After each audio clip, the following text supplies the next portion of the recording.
have you been, I can't remember, why have you been obsessively like, So why have I been thinking about doing a basement bathroom? Why do I think this is important to put on YouTube and help other people out with? Main reason is because it's something that is like stress free in a way, because you can just work on a basement bathroom and it's not going to disrupt the family upstairs. I feel like a lot of people are willing to take on the possibility of doing a basement bathroom for all those reasons. You don't want to be disturbing your main living space. It could be really frustrating to do when other people are depending on that space. So this is something that you can take time at, spend months even doing it if you wanted to, and it's not going to disrupt your living situation. So, and not only that, but basement bathrooms can be very expensive. To have a contractor come in here and do this is really troublesome to find. And the main reason is because there's so many different variables that are involved with it. And at the end of the day, most people don't want to spend too much money for that basement bathroom. Most of the time they're going to put their money into that master bathroom with a nice shower faucet and all this specialty tile, because that's the main place that they're always using it. And a basement bathroom is kind of secondary. So, basement bathrooms, you can make them as luxury as you want, and I think that if you do it yourself, you can get all these great features in them as well. But yeah, having another contractor come in, it can, since there's unknowns, since there's a lot of things that I don't even really know where this plumbing is underneath of here, they're going to be added on with a whole bunch of additional expenses. Me as a contractor, I would definitely be allowing myself an extra 2 to 3 days worth of labor. I don't want to be scheduling out a job in 7 days or something like that, and then having a major issue when I pull up the concrete. So I'm going to add on a couple more days, which is just going to be more labor. Upstairs bathrooms, I've done it over and over and again. There's not going to be too many hidden things. You can, most of the time, there's access panels to be able to look below. If you're on the second floor, you could basically go in the basement and see all the plumbing. So you really kind of have all the unknowns kind of figured out. When it comes to the basement, it's kind of a whole different scenario. You really don't know until you bust up that concrete. So that's one of the reasons why it becomes really expensive for a contractor to come out and do this. They're just going to allocate for their time. And, no one really wants an open-ended bid. They don't want to just say, hey, it's going to be possibly 3 days, maybe 4, and we're roughly going to charge $1,000 a day. No one's going to agree to that because they're going to fear that you're going to take advantage. So you're going to want to give a full scope bid on the project, and you're just going to allocate that time into it. So that's one of the reasons. The other reason is not just the expense, but when you go out to look at basement bathrooms, most of the time the client just can't afford to have it done, so they just scrap the whole idea. It just completely wastes your time as a contractor even looking at it. For years, if somebody wanted a basement bathroom, I wouldn't even go out and take a look at it, because I knew that they weren't going to want to spend $20,000, $25,000 to add a basement bathroom, even as small as this is. So this is a piece of 4x8 foam. That's going to be the size of the bathroom that we're building. That's not a very big square footage. That's 32 square feet. It's unbelievable how expensive this can actually be just to add 32 square feet. Adding all the plumbing, all the tile and all the different aspects that go to it. It doesn't matter whether it's 32 square feet or 80 square feet. It's going to be roughly the same cost. Now we're going to keep this one small because it's just a small house and we have only so much space to work with, and you're going to get all the amenities that you want in that size. But yeah, I mean, it doesn't really matter about the square footage. It's about the time allocation to actually do it. So when it comes to choosing the location, I would just say that there's 3 main things you want to think about before choosing the location. Now, this is really going to depend on your own personal home and where you can possibly locate this. But you want to make sure, number one, that the space is dry. So if you have any type of water moisture coming into the basement for any reason during a rain event, you're going to want to mitigate that problem. And one real popular way to do that is an interior French drain system. So consider that if you are getting any moisture coming into your basement, to do an interior French drain system the same time that you do this project, or just make sure that you go outside and redrain things so that the water doesn't coming in. You just don't want to be spending thousands of dollars on a new space like this and then having water moisture issues coming into the space. Number 2 is ceiling height. So I think this is really important. I'm 6 foot tall, And I definitely don't want a low ceiling when I walk into a space. It just kind of feels odd if you have a 7-foot ceiling. So pay attention to your ductwork, other obstructions. You know, there's a lot of different beams and different things in basements that are supporting the second floor. So you want to try to keep your ceilings as clean as possible so that you have a normal height. This isn't too bad here. This is only 3.5 inches away from the ceiling. But if you had big bulkier returns or something like that, you might want to consider moving that into a different position, because something like this, you just basically have to frame down. There's really not much you can do. And then the third thing would be obviously just where your plumbing comes down into your main stack. And, you know, really I try to stay within 6 feet of that. That just makes it a lot less labor trenching to it, but it also stays with a lot of the requirement codes for venting your toilet. So if you stay within 6 feet, usually works out pretty well. Okay, so layout. This is a really important step, so don't skip past taking your time at this. But one of the great things about a basement bathroom is that you can basically make it the way you want to. A lot of times when you're on the first floor of a home or your second story or whatever, you don't really have the option. You're kind of confined by the walls that are existing. But in a basement bathroom, it could be completely up to you. Now, there are some ultimate layouts that I believe that are the best layouts for bathrooms, but it all depends on the size that you can go with. So this is a small home. We're not going to go with a very large bathroom, but in my mind, I think the ultimate size is 5 foot by 9 foot. That would pretty much give you a really great sized vanity, a decent sized shower, or if you're going to put a tub in, and then have plenty of space around the toilet to move around. Now that's ultimate, but that's a pretty big space. In this bathroom, we're just going to be doing a standard 4 by 8. So basically a piece of styrofoam here. Believe it or not, that is the size of the bathroom that we're going to have. And this is going to give us plenty of room for what we want to do. But you know, if you added another foot one way or the other, you can get a bigger vanity for more storage, and then maybe possibly a bigger shower. But I think most showers, if you're around 3 by 4, that's a decent sized shower itself. But it obviously all depends on your own capabilities. Now, if you're doing this for somebody that has a wheelchair or has some kind of hindrance, a disability, you might want to consider making sure that your doorways are bigger. So making like a 36-inch door coming into the bathroom, making sure that you follow the NK, the standards for the sizes, clearances around your toilet, your openings into your showers. The NKBA has references to this that can help you out and guide you into that. I'll also leave that down in the description below as well.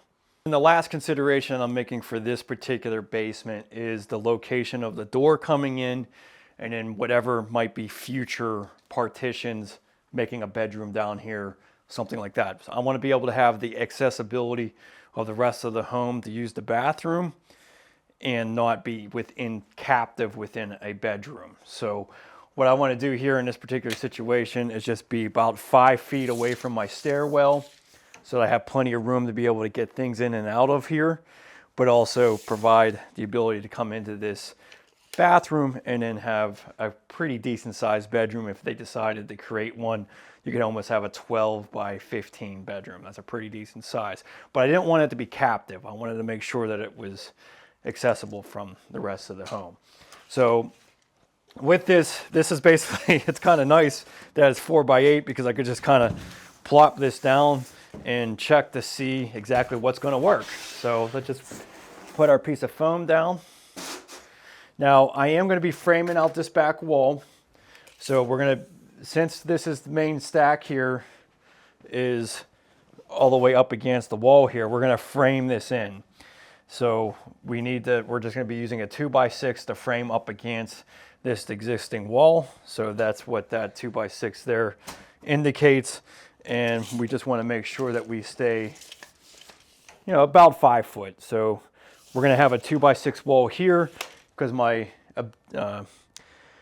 plan is to be able to extend this pipe further out and have a clean out accessible from this side of the bathrooms. I don't really want to have an access panel inside the bathroom. It's going to be kind of confined as it is, and the toilet is going to be right on this section here. So it's going to be really cumbersome if somebody needed to clean something out to have any access in the bathroom. So I want to have it on the outside of the bathroom so they can just snake it easily if that ever had to happen. So this is basically where our location is going to be. So let's just draw this out. It's going to be really simple to just draw out, because this is basically the footprint of the bathroom. So we're going to have a 3-foot shower. So just measure over 3 foot, 36 inches. And we're going to be doing a curbless shower, so we don't have to be concerned about having a curb or having the space for it. I find that having a curbless shower really, kind of makes it feel like a bigger bathroom in that aspect. So there's 36. And then we're going to be going, make sure our drain is centered. So that would be 24 and an 18. So let's just get our shower drain out here just to kind of indicate, so we have a real scope of what this looks like. Okay.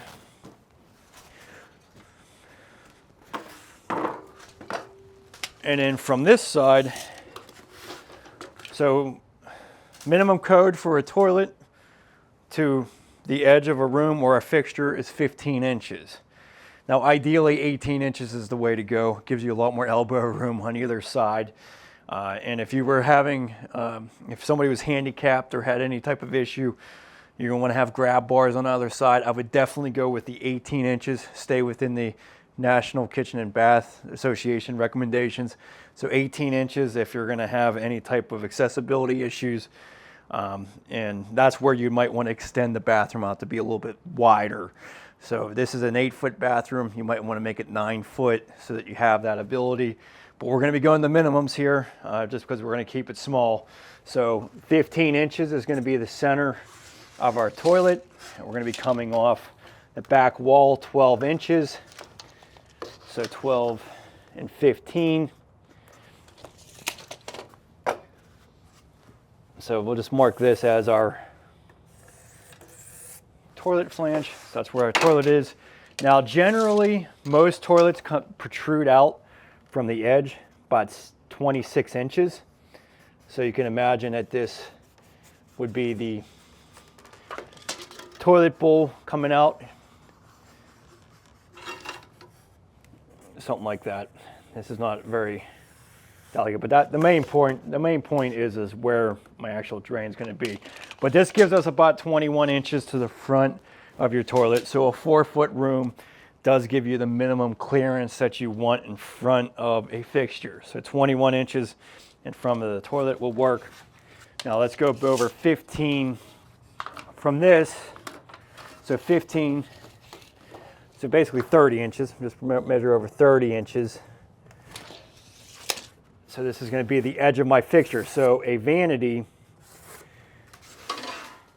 is going to be a fixture. So the edge of that, minimum 15. So what we have left here, we have 30 inches. So right into the middle of that, 15.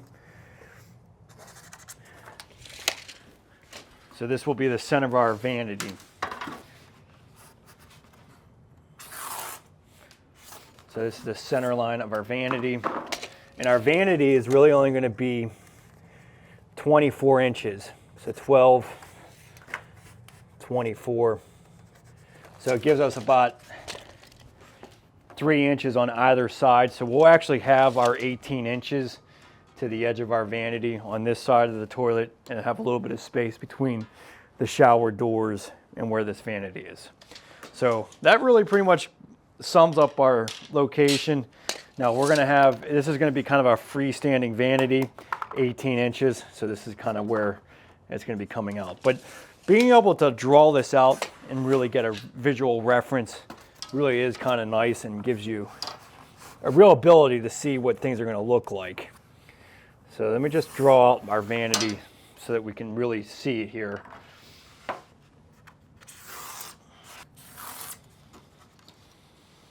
Okay. So this is our vanity. Now, the other thing about our door entry, we'll get into this during the framing stage, But we basically want to have, so let's just find a center here, 4 foot.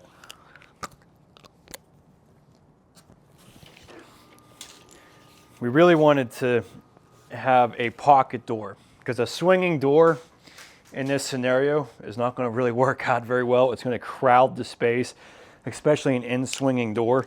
So even if you did with a 24-inch door, I mean, you can do it. It's just going to be hindering your movement within the bathroom. So we're going to go with a pocket door.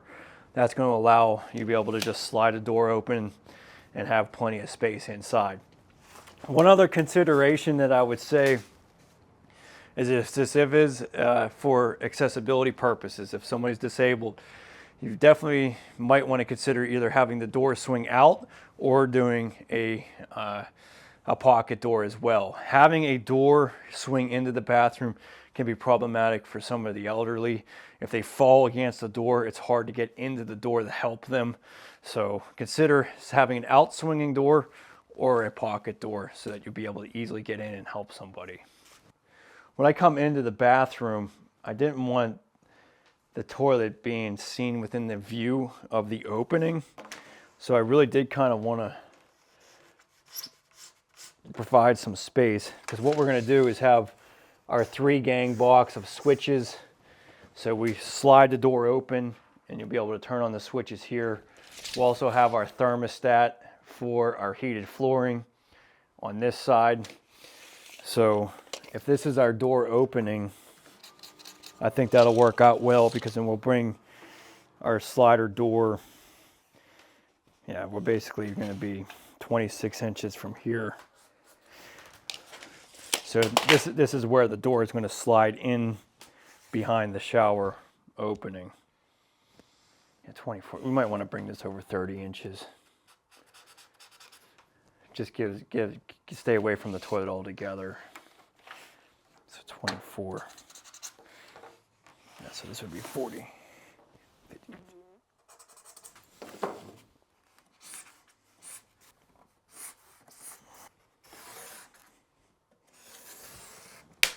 Okay, so yeah. So this is where slider door will come in. So we're only going to go 24 inches.